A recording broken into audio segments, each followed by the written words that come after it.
મારા મિત્રો, સ્ટોરી સાંભળીને મજા કરો. વિરમ ગામના એક વિસ્તારમાં બે મોટા નામ હતા, આર્યન અને વિરાજ. બંને એક જ સ્કૂલમાં ભણતા, પણ વચ્ચે એક એવી દુશ્મની થઈ ગઈ કે એકબીજાનું નામ સાંભળતા જ ગુસ્સો આવી જાય. તેનું કારણ એક ઘટના થઈ હતી.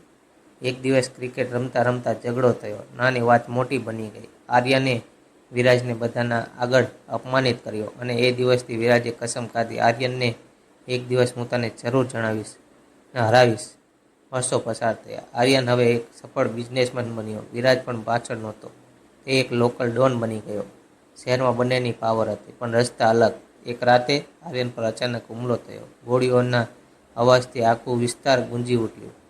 હુમલાખોરો કોઈ અજાણ્યા નહોતા, તે વિરાજના જ માણસો હતા. પણ ત્યારે કંઈક અચંબો થયો.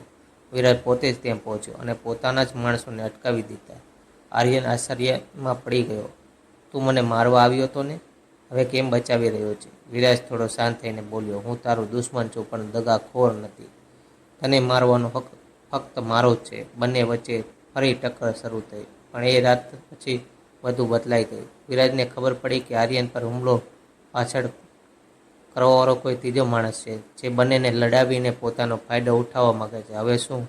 દુશ્મની ભૂલીને બંને એક થયા, એક સાથે લડ્યા અને આખરે એ અસલી દુશ્મનને હરાવ્યો. છેલ્લે વિરાજ સ્મિત સાથે બોલ્યો, દુશ્મન તો હતો, પણ તારી સાથે લડવાનો મજા કંઈક અલગ જ હતો. આર્યન હસીને બોલ્યો, હવે દુશ્મન નહીં, દોસ્ત. જો વાર્તા મજા આવી હોય તો ચેનલને લાઈક અને કોમેન્ટ કરીને જજો. ધન્યવાદ દોસ્તો.